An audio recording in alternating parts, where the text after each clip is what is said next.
Prajapati Daksha continued, if you think that simply awakening the sense of renunciation will detach one from the material world, I must say that unless full knowledge is awakened, simply changing dresses as you have done cannot possibly bring detachment.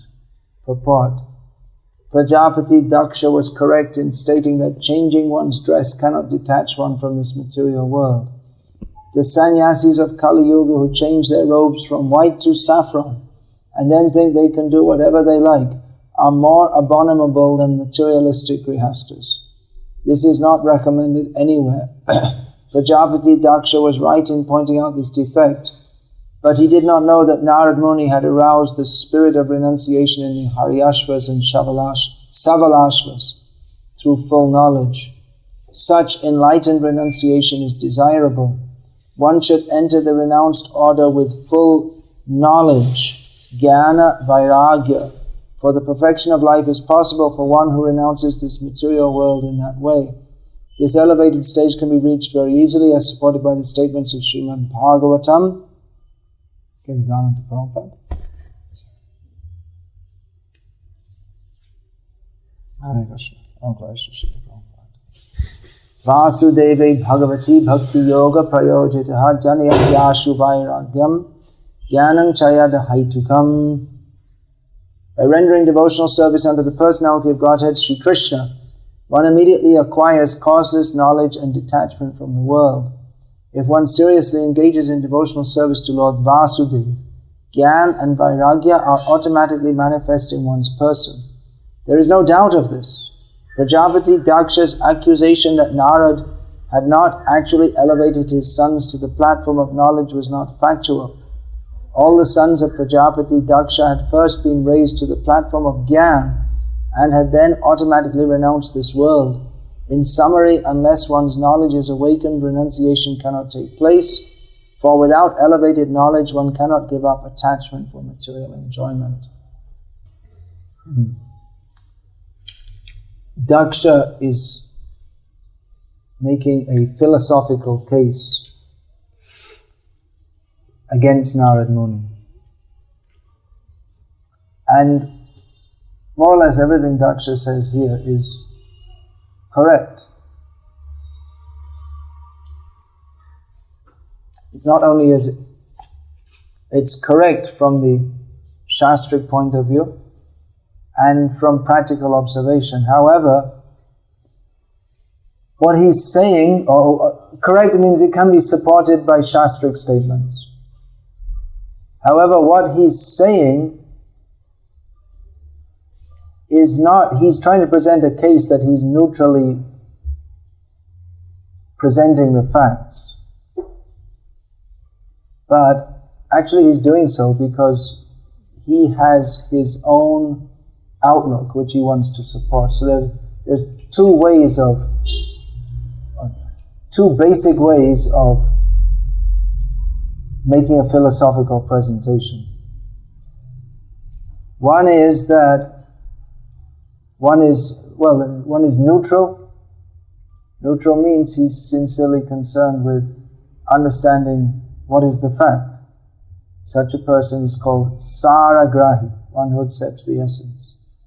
And the other who may also quote Shastra very well and make a very good case according to logic, and support his case with Shastra quotes, and may be very difficult to defeat in argumentation, but actually he has some motivation. He's not approaching Shastra for the sake of seeing what Shastra has to teach us, but understanding that Shastra is accepted as authority. He has his own motivation, which he wants to use the Shastric position to support that. So he's speaking as if he's the great well-wisher of his sons, and I really want the best for my sons, and therefore they shouldn't become renounced, and I'm supporting this with a Shastric position. But actually he's materially attached, and he doesn't know what's best for his sons, And he doesn't, even though he's got so much shastric knowledge and able to present a position, he's dhanadurmadandhan, he's blinded by wealth, position, by material desires, and therefore, even though whatever he's saying may appear to be what we call reasonable, it's actually, and it's everything he says is can be supported by Shastra, but it doesn't apply in this situation. What he's saying is supportable by Shastra, but he's applying it in the wrong situation. He's saying that renunciation, if you try to forcibly make people renounce when they're not ready, then it's not good for them. But he hasn't seen it. Actually, they are fully ready by the mercy of Narad Muni. So he's applying the law or the logic in a case where it doesn't apply. He can't see that. He doesn't want to see that. He doesn't want to see his sons are so renounced, which means that they're more spiritually advanced than he is. And he doesn't, even though he's talking as if, yes, renunciation is very good, but actually he doesn't like the principle of renunciation at all, because he was a materialistic sense enjoyer. So he's saying, yes, well, renunciation is very good, but no one should do it. We recognize that it's good, but it's only for very highly elevated persons. And so like that we hear that, yes, pure devotion is very good, but we should be realistic and see where we're actually at and go on with our materialist. We're actually devotees, but we're doing everything for Krishna. Krishna likes me to watch TV because, I have to adjust, have to be a properly adjusted individual. So many ideas come. So Daksha is speaking in a very reasonable way. I was just considering the last few days, we often hear this saying that, well, we should be reasonable. This is very important to be reasonable. But actually we don't, even though from what's considered in the modern way of thinking, what is presented in Shastra is reasonable in many ways, but we don't find that in Vedic culture, that people say, you should be reasonable. They say that you should follow dharma. What Arjuna presented to Krishna was very reasonable. We were just reading this morning, Bhagavad Gita, that, well, there's so many arguments Arjuna gave. We shouldn't attack the elders. We shouldn't leave the women unprotected just for the sake of our own desire to lord over a kingdom. We shouldn't cause so much disaster in human society. Everything Arjuna said was very reasonable, it seems. What does this mean by reasonable? It's in Kavi talk, it's, what is it they say? You win, I win, something like that. What do they say? Something like all winners, something like that. Win-win situation, yeah. But it's nonsense. There's no win-win situation in the material world. It's all lose-lose. But this win-win, that you win, I win, this is based on the assumption that people are reasonable and that they'll deal with you. If you deal with them nicely, they'll deal with you nicely. But it's not true. In the material world, everyone's trying to exploit everyone else. So if you, in actual business dealings, if you give people, you deal with them very nicely, they'll just exploit you. You were just saying this in Salem, you're trying to get this land, and then his doctor's friend, he was pushing, no, you sell to me. So he sold it to him. I want to build my house there. He sold it to him, and the same day that man sold it to another man and made 14 lakhs profit. And he didn't care that his friendship is broken because he was just exploiting him. That's the nature of the material world. Everyone is trying to exploit everyone else. There are different kinds of philosophical outlooks. That one is in countries, well, in Sweden in particular, they have this outlook. Their whole legal polity is based on the assumption that basically people are good.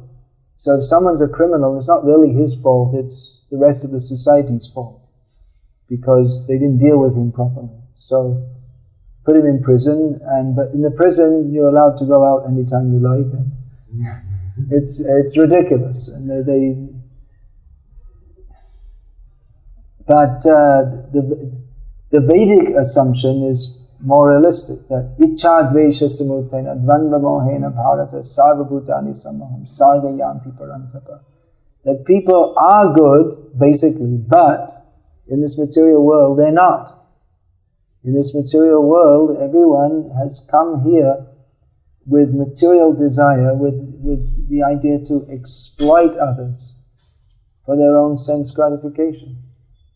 So, what is called being reasonable, there's this idea we should be reasonable, but people hide behind that to try to promote their unreasonable policy. That's why I say that in many ways Hitler is better than George Bush, because Hitler just said that, look, we're Germans and to hell with you, we're invading your country and you're under our boots.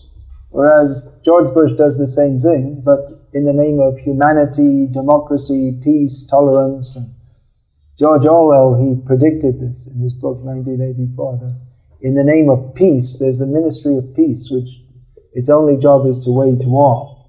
So he saw it coming, this double talk, he called it double talk. So in the name of being reasonable, in the name of dharma, everyone is just appearing to be nice, but actually they have their own program, which is how to Ishvaraham aham bhogi, how to maximize my position as the controller and enjoyer of this world. So Daksha is doing so here, presenting dharma. But his presentation of dharma is adharma. So he's in the words of Srila Bhaktivinoda Thakur, Bharavahi.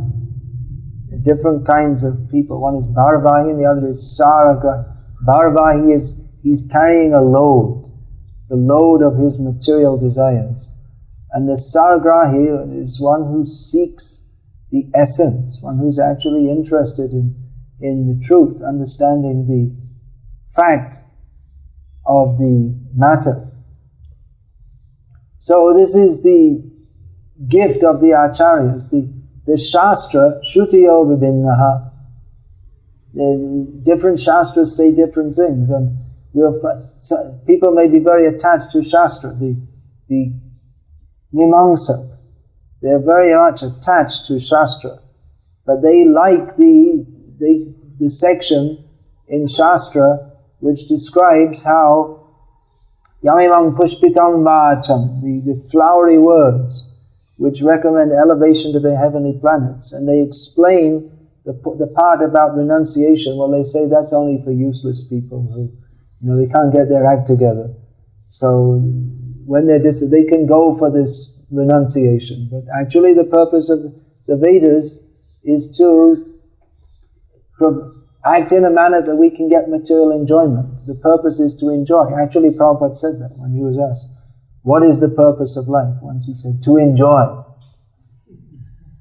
But then he explained that there's no enjoyment in this material world. Every jiva has the desire to enjoy, because that is the nature of the pure soul, a reflection of the original enjoyer, Krishna. But the jiva has to be understood that the jiva can only enjoy by partaking in Krishna's enjoyment, serving Krishna.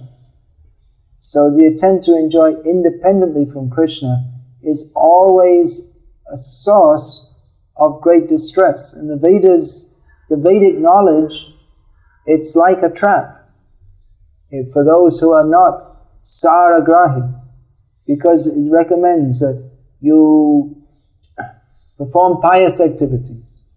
And by doing so, you get what is called good karma, although the good karmic result. But intrinsically, there's no difference between good karmic result and bad karmic result, because both are stages of forgetfulness of Krishna, which is all inauspicious for the jiva. So the jiva, because he has the propensity to forget Krishna and lord it over the material world and try to enjoy the material world, he sees in the Vedas, he says, oh, perform pious activities, you get more enjoyment.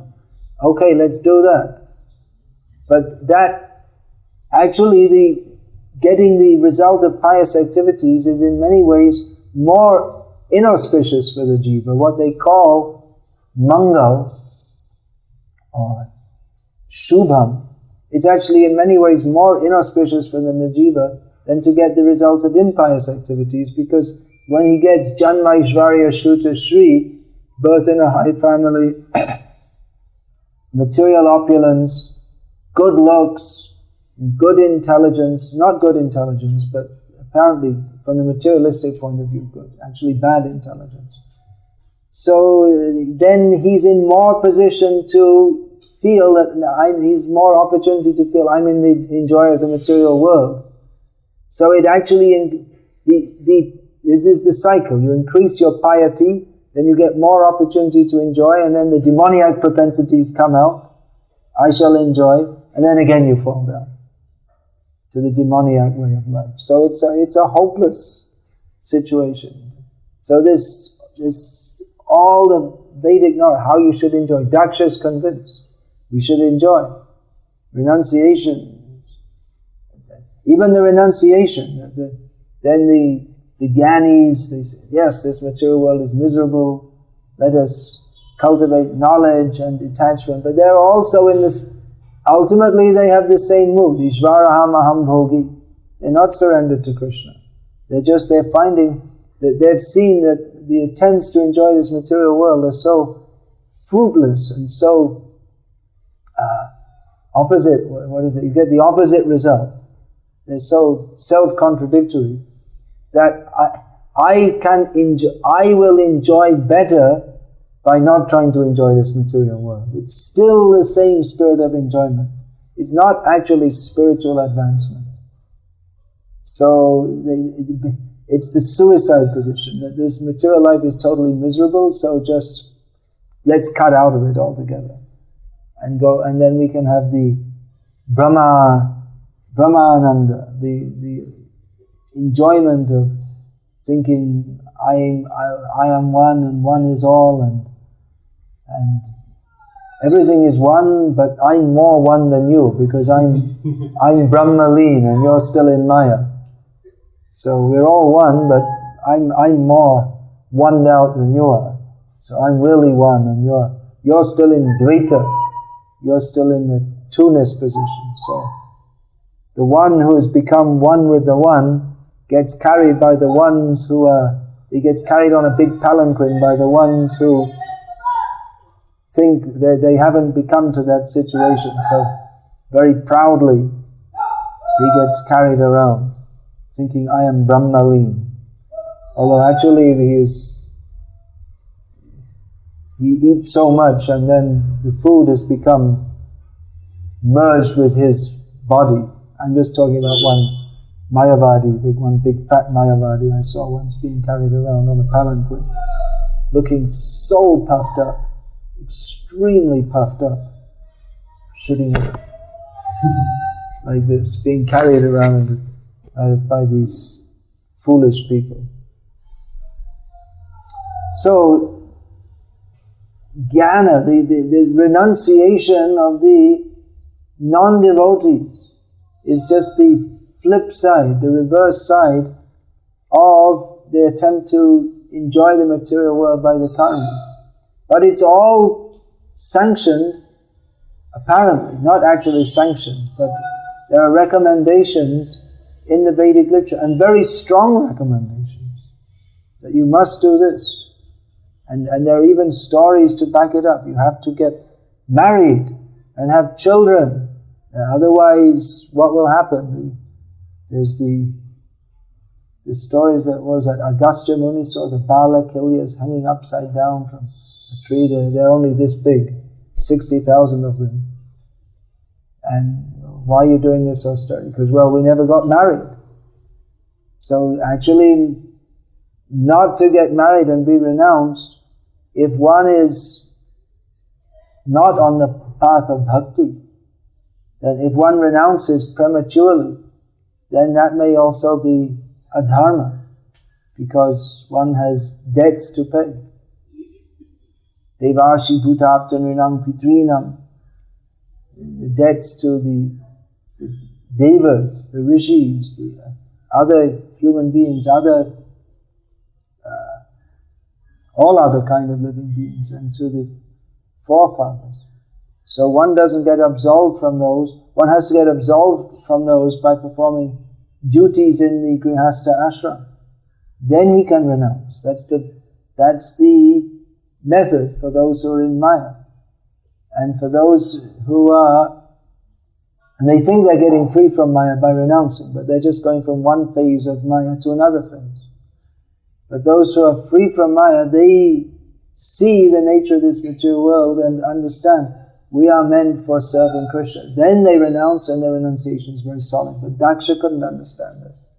He saw they're renouncing, they're immature, they didn't become detached, they didn't execute their duties, therefore Narad Muni has done a great disservice to them. He doesn't understand. He has knowledge of the Vedic position.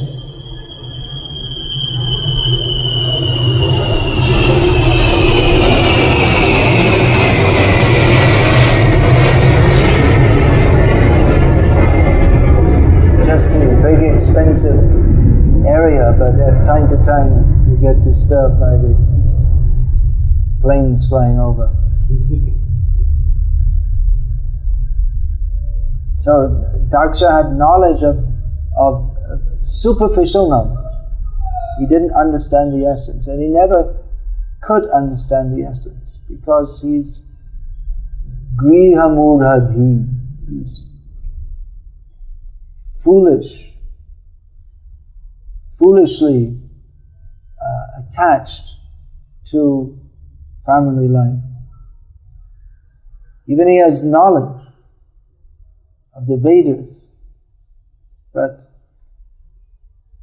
attachment is so strong that he can't see the essence of the Vedas. He's attracted to the promises of sense gratification, even though he can see we're just in a temporary situation. The Prajapatis have a much longer lifespan than we in our present bodies do, but still it's just very brief span of life. But they take pleasure in Stri Aishvarya Prajapsava, women, opulence, children, grandchildren. Daksha, he's the father of not only human living entities, but snakes, birds, reptiles.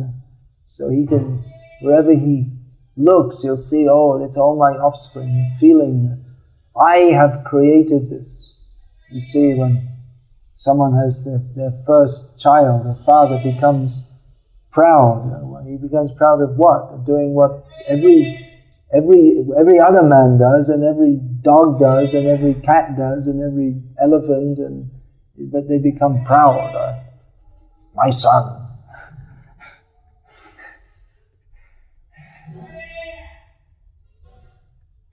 I did it. I showed I'm a man. I produced a child. This is Maya. So, that expands. Ato griha kshetra sutabda vitaya. That expands. The illusion expands by becoming a father. I am the creator. I have given birth.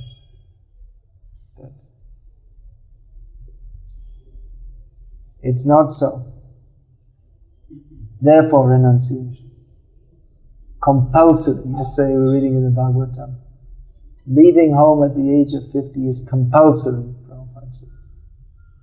compulsory, there's no law, but it's compulsory for those who want to fulfill the actual purpose of human life. Of course, one can also do so earlier. That's also possible.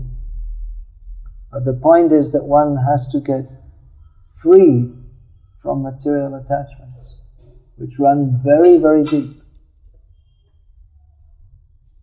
The Shastra teaches us this. There's so many shlokas. Here in Bhagavatam, so many shlokas, but which people mostly they don't like to hear. There's so many shlokas. Pungsastriya mituni bhavametam. People don't like to hear this. They like to hear descriptions of Krishna stealing the butter, but descriptions of how material life is attraction between male and female is the basic principle of material existence. How Kandoyanena, what is that? How's that? Young Maitunadi Grihamedi Sukham Hitucham. How material happiness is based on sex life, and it's simply insignificant and abominable. People don't like to hear these shlokas. They like to hear nice stories. So if we actually preaching, in the beginning, in many ways it means cheating people, because if you tell everyone everything at the beginning, hardly anyone will come.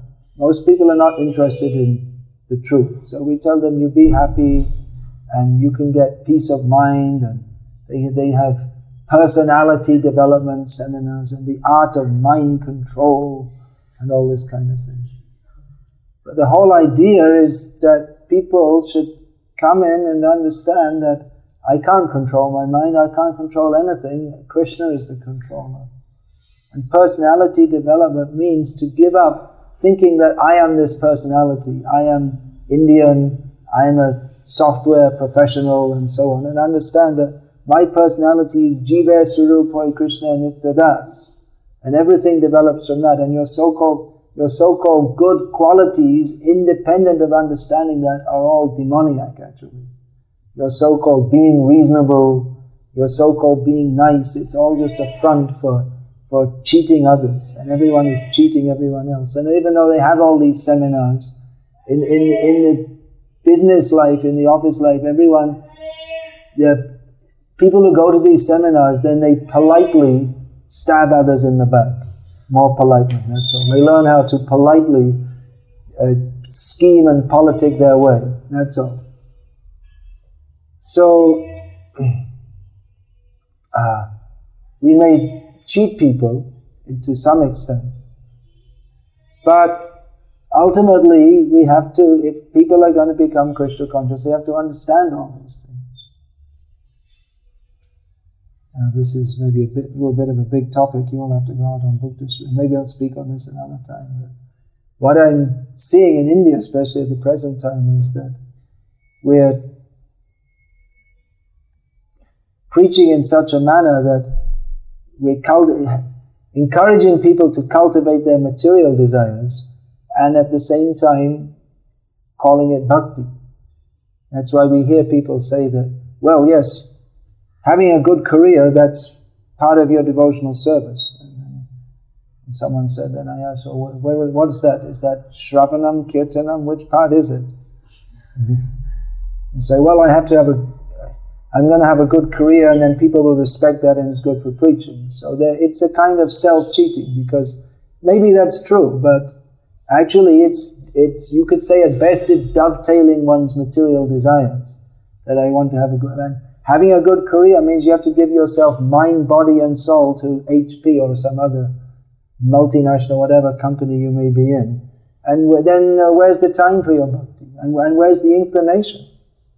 Your bhakti just becomes an adjunct to your full surrender to your company, because you don't get a so-called good career. It means you become a better paid ass. You don't get a good career unless you work harder than an ass would agree to. So it's a kind of self-deception, but it's very popular and successful. You get many followers and they're all very polite and well behaved because they're all coming from the corporate sector and they know how to politely cheat each other and exploit each other and all this kind of thing. And this politeness is considered bhakti, but it's not. Simply to be sophisticated and so-called well-behaved, that is not bhakti. Bhakti means sarvopadi vinirmuktam tat paratvena nirmalam hrishikena hrishikesha sevanam bhakti ruchite, engaging, being free from all these designations. I'm an MSc, I'm a PhD, I'm an IIT graduate, etc. And engaging all our senses in the service not of our company, but of Krishna. So we can say that yes, this is bhakti, but it's karma mishra bhakti at best, and to promote this as pure devotional service it's institutionalized cheating. Anyway, I want to speak about that more at some point in time. And so Hare Krishna, I'll finish there because we have more important things to do. We have to go out on book distribution, isn't it? We'll speak more later. So, any question, comment? Maharaj, what should be our position in terms of preaching to others? Like we see there are some compromises done. Let's say, for example, with students to finish the college first and then join, and especially avoiding criticism from the society that you're leaving your parents or something like this. Well, that is your responsibility. So, do we compromise in such situations at some points, or we have to see each situation individually. I don't want to give any blanket statements. One thing we have to see is that many times people who want to join immediately, their motive may not be that they're fully wanting to surrender to Krishna, but it's what they're accused of, escapism. It's also, of course, it's intelligent to want to escape from all of that, but if the motive to escape is much stronger than the motive to surrender to Krishna, maybe that they're just lazy in executing their so-called material duties, and they may not be we have to see if they're actually committed to work hard and surrender for Krishna. We're not saying don't work hard, we're saying work hard for Krishna.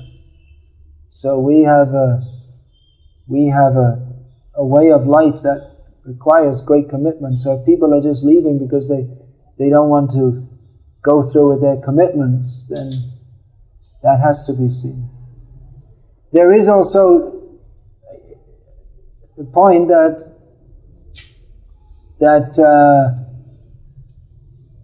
if we do take people out from their courses and this and that, and it becomes difficult to enter the college that we find. I mean, if they find that happens, that if we take people out before their course is finished, and they won't allow us in the college because they're earning money, and if they're losing money from taking people out, and then the parents, if the college gets a reputation that the people who go there, they have a good chance of being kidnapped in between, then parents will be reluctant to send their children there, and then they lose their money, so they'll become very upset. Why are you spoiling these people's lives? Means, why are you disturbing our means of income? They say one thing, but they mean something else. They don't care about the students' lives. They need to make a good show so that their income keeps on rolling in. So there are some considerations like that. We have to consider also, because we are living in this world among people who have, like Daksa. in India, it means they're pious materialists. So, many people, they're pious materialists. Dharmic, not really dharmic, we could say religious. So that we can, if we preach like that, if we preach you can be a pious materialist, then many people will appreciate, many people like to come. It's very difficult to get people beyond that point, actually. It's in many ways it's very effective to expand our movement by, of course we don't say directly, but actually it comes out as pious materialism. And it's very difficult to get anyone to understand the point that piety and materialism in itself are no better than pig stool. So it's very difficult. Then the real thing is to surrender to Krishna. So it's easier to dress up surrender to Krishna, or dress up pious materialism as surrender to Krishna, which it isn't.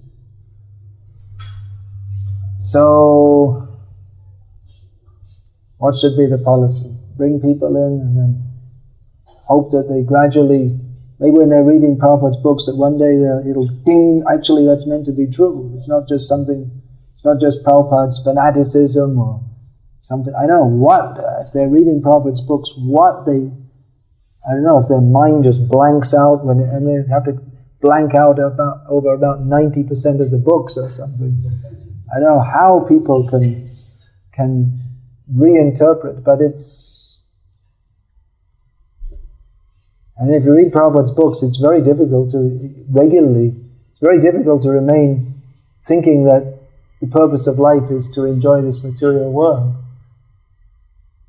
So maybe the hope is there that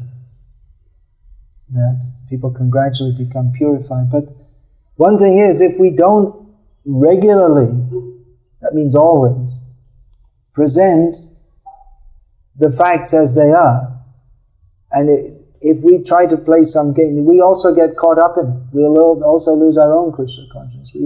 We also become part of the game.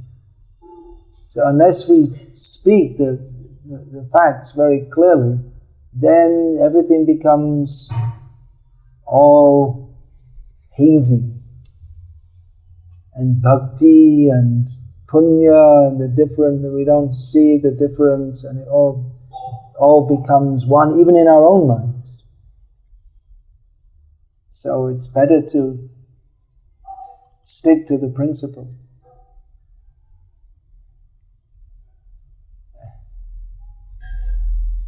An ounce of gold is worth tons of rubbish. It's worth more. Even pious rubbish. Rejected. Dharma projita kaitava atra.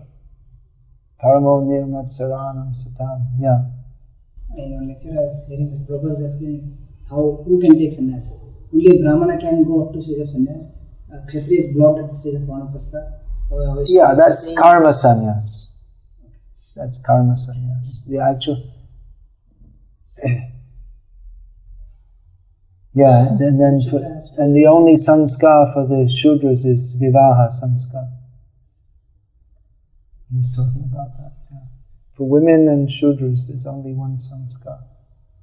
Is that applicable in Kali Yuga and Krishna? Karma sannyas is not applicable in Kali Yuga. When Chaitanya Mahaprabhu quoted Brahma Vaivarta Purana, that sannyas is one of the 5 activities forbidden in Kali Yuga. So the acharyas have explained that means karma sannyas. Because anyway, people are not following the path of karma properly anyway.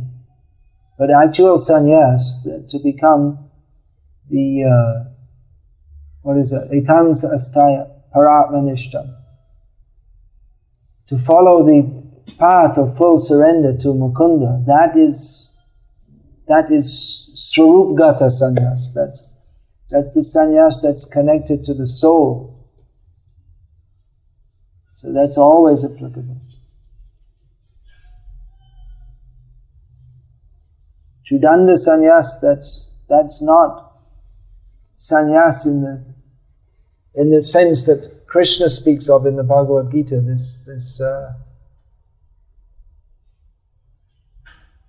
or that he refers to. That. What is that first verse? Nani Ragnena Chakriya, first verse of the 6th chapter.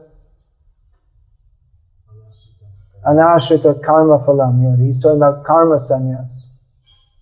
Anashrita karma phalam, karyam karma karote ya sasanyasa. So he distinguishes the Tridanda sannyasi, that who has dedicated his mind, body and words in the service of Krishna, to the karma sannyasi, who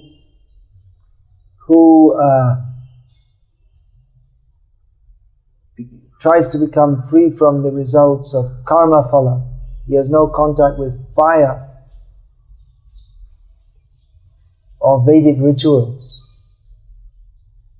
But Tridanda sannyas, every Vaishnava, whatever ashram superficially he may be in, is supposed to be a Tridandi. Mind, body and words engaged in the service of Krishna. Going back to the previous topic, what is the how to say level we can preach this? Because sometimes, not sometimes, but very often, devotees are disturbed if you preach about this, mundane piety, disguised as a Krishna consciousness. People who are disturbed means it's like Daksa being disturbed. He's a mundane, pious person.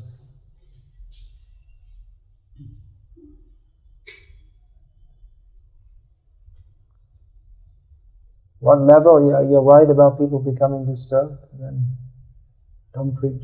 Don't read Srimad Bhagavatam. If we actually want to preach, then our first consideration is not how people become disturbed. Definitely, if we're going to speak, what needs to be spoken, actually what needs to be spoken is that which will disturb people. So if you say, well, people are becoming disturbed, oh, that's good. That means I'm speaking. What should be?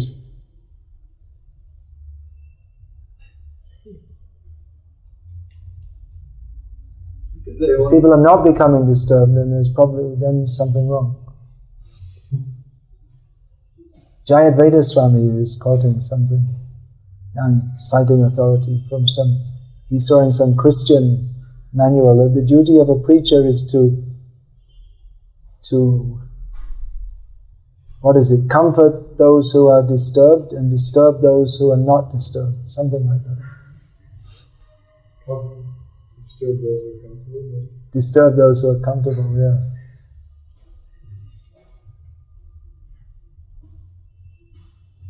Because very often we hear about balance. Some balance should be.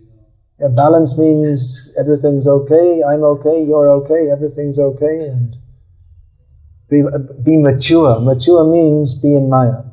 This is redefinition. Mature means don't have faith in Shastra. Don't repeat what Prabhupada said. This is called being mature. It's rascal, though, actually.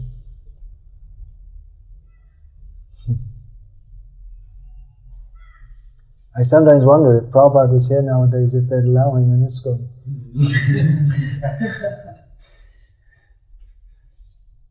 He'd be considered too radical or something like